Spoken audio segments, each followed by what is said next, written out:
Hi, good morning and welcome to today's Products in Focus. So last night we had some more positive data come out of the US. Durable goods came in much better than expected, and all of a sudden everything's completely changed and interest rates now are at the top end of the agenda as ever. And CCI also came in better than expected. So through like what seems to be like months and weeks of really bad data and everybody kind of writing off interest rates. Then on Friday we had Janet Yellen coming out saying that, well, 2015 could be the time, and now we've had a full day with two decent bits of data, and the dollar has rallied against most of the majors, with dollar yen in particular now at a lofty 123. So what that's had is a bit of a negative impact on the global markets, even though Ben Bernanke was at a dinner last night and he kind of indicated that rising interest rates should be seen as a kind of a health meter for the US economy that is ready, and that we should stop looking at interest rates as a net negative for equities. But nevertheless, that's what tends to happen in the short term anyway. But the US 30 coming off quite a lot yesterday, bouncing off that 55 period SMA and hitting potential support at pretty much 18,000. Now we bounced off there to finish a little bit higher. We're drifting lower a little bit today. Not a huge amount happening on the intraday charts. Germany 30 in particular looks a little bit weak. So having a look at the UK 100 now, again you've got a very negative candle, firmly bearish engulfing pattern. Again bouncing off the 55 period SMA, bouncing off 69.64 as potential support. We're still up there just now. We have been lower, but we closed bang on that level, and we're trying, it looks to be in the intraday charts as well, we're trying to just keep our head above 69.64 for now. The other technicals aren't really giving you much right now.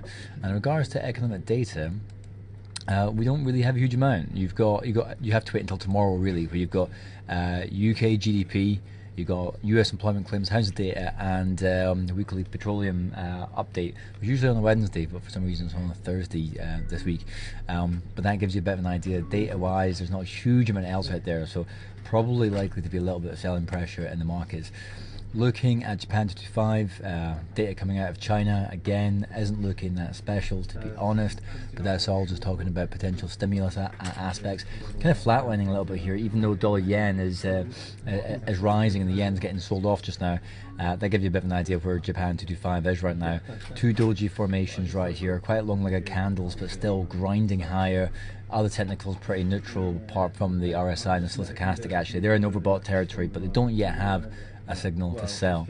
But longer term potential resistance at 28.68 is a level to go ahead and have a look at. Looking at dollar yen punched up much higher yesterday, looking at 124.42. We're at multi-year highs now for the for dollar yen. 124.42 is the next potential resistance level. Those technicals, just the RSI slightly overbought, but not yet crossed that 70% level again to be indicative of selling. But we are posting a negative candle so far today, but we've only just started the day. But 123, that's a decent breakout for dollar yen. It's been stuck in this range since December last year. So looking at West Texas crude, because the dollar's been rallying so much, you can see it against the yen in particular, a lot of commodity products have been getting hurt. So like, for example, copper is at a 4-week low, crude came off about 3% yesterday, and we've had a little bounce this morning, but nothing too special. And we are looking at 59.50 still longer-term potential resistance, but quite a negative day yesterday. Not a superb bounce off 57. It's ever so slightly moved higher, but nothing too special. To be honest, West Texas crude is not the best opportunity right now. It's okay, but the levels aren't quite so good. So looking at gold's a bit more interesting, because obviously we had that good data coming out of the US, obviously good for the dollar, good for interest rates. Gold's getting hurt, and we had a very negative candle yesterday, stopped bang on 1186. We've had a small bounce this morning. Intraday chart wise, it's consolidating around about here. In the absence of other US macro data, it'll be interesting to see if it's able to keep above that level. We're trading below both moving averages, and the MACD is about across the zero line, which would be a negative sign, whereas the RSI and the slow stochastic there, they're both relatively neutral. So when you look at the longer term trend, obviously the longer term trend is firmly down. You've got a high, a lower high, a lower high, a lower high, a lower high, and lower high, and then the backdrop of what we've already talked about in the last couple of sessions here. The fundamentals are not stacked up nicely for gold, but obviously it depends on how those bits of economic data keep coming out. So moving on to your dollar to finish things up. So we had big elections in Spain.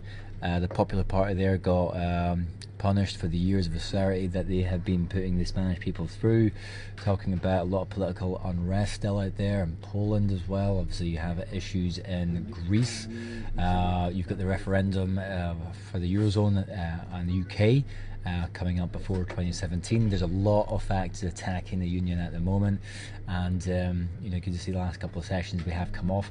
This green candle here feels a lot more like profit taking rather than a sudden turnaround in the fortunes of the euro, and we're still trading below that 55 period SMA.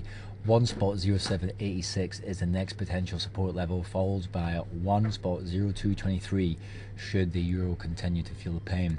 Now looking at GBP USD, again we broke down below support. We've had a retracement up there today, and but what you'll be able to see is it's kind of not really followed through. It did break above 1.5424, but then got pushed right back down again. And looking at the intraday charts, I had a sudden rally late in the middle of the overnight in the UK time, maybe about 3 or 4, and it's getting pushed back down as we speak just now as well, and that's going to cause a little bit of trouble when you've just had a retracement up to potential resistance, and then it's been pushed back down because market participants then look at that as clear evidence that resistance level is going to hold, and that other traders are looking at it. So that could be putting a little bit of a cap on GBP USD for today, especially in the absence of any other economic data. So as ever guys, keep your eye on the chart forum, make insights part of your leg going forward, and join me again tomorrow to find out what happened next.